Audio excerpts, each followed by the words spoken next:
আসসালামু আলাইকুম। আশা করি সবাই ভালো আছেন। আমরাও ভালো আছি, কিন্তু এমন কোনো ভালো না।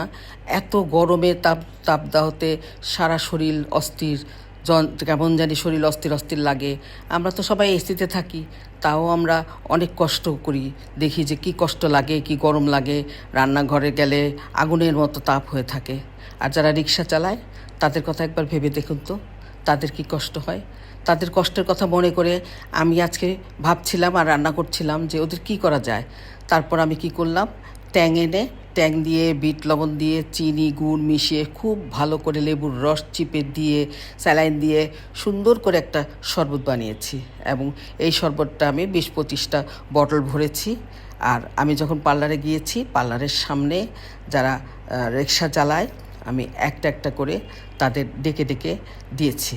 এবং তারা তৃষ্ণা মিটিয়ে খেয়েছেন আর বলছেন, পান করছেন আর বলছেন যে আপা অনেক শান্তি পেলাম এই পানিটা খেয়ে।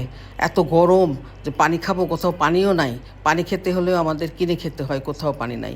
আমরা আসলে সবাই যদি কিছু পানি রাখতে পারি বাড়ির কাছে বা প্রতিষ্ঠানের কাছে, আর ওয়ান টাইম গ্লাস দিয়ে রাখি বা একটা মগ দিয়ে রাখি, তাহলে মনে হয় আমার সবাই খুব ভালো হতো। ওরা পিপাসা যখন হতো তখন দাঁড়িয়ে খেতে পারতো। এত স্পিডে ওরা রিক্সা চালাচ্ছিল, কখন পৌঁছিয়ে কাস্টমারকে পৌঁছাবে, তাড়াতাড়ি করে রেস্ট করবে সেই চিন্তা করছিল। ঘেমে কাপড় ভিজে যাচ্ছিল, ওদের সারাটা কাপড় ওদের ভিজা ছিল। এত খারাপ লাগছিল দেখে। আমরা কি করব, আমি তো আর কিছু একা করতে পারবো না। তারপর যতটুকু আমার সামর্থ্য হয়েছে আমি শরবত বানিয়ে ফ্রিজে রেখে ঠান্ডা করে 1 বোতল করে রাস্তায় ডেকে ডেকে সবাইকে দিচ্ছি। রিক্সাওয়ালারা চালাচ্ছিল, হাত থেকে নিয়ে যাচ্ছিল, আবার অনেকে দাঁড়িয়ে দাঁড়িয়ে নিয়ে যাচ্ছিল, আবার অনেক কাস্টমার বলছিল নিয়ে যাও শরবতটা। তারপরে গাড়ি থামিয়ে, রিক্সা গাড়ি থামিয়ে তারপর নিয়ে গেল বটলগুলো।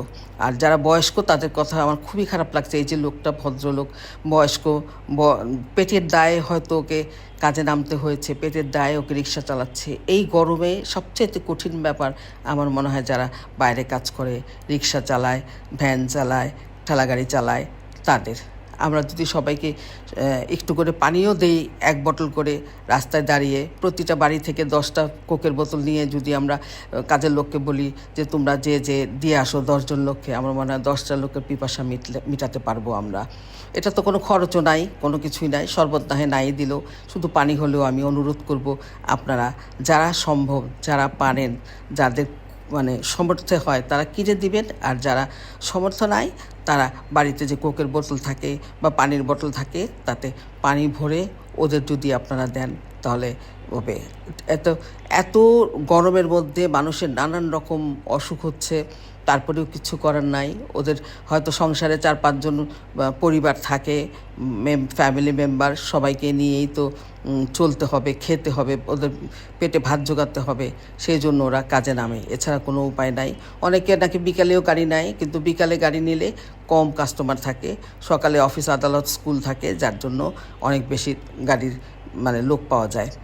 তারপর আমি নিয়ে দূরে দূরে হেঁটে হেঁটে যাচ্ছিলাম আর জায়গায় জায়গায় দিচ্ছিলাম। আমার হুঁশই ছিল না যে পিছন দিয়ে রিক্সা আসছে বা গাড়ি আসছে। আমার মনে হচ্ছিল ওদের তৃষ্ণা মেটাতে পারলেই বোধহয় আমি শান্তি পাবো। আপনাদের কাছে আমি সবার কাছে অনুরোধ করব, আপনাদের যদি পারেন ওদের 1 বোতল পানি প্রতিদিন 10টা করেও যদি দেন তবুও ওদের তৃষ্ণা মিটবে। সবাই ভালো থাকুন, আমার জন্য দোয়া করবেন।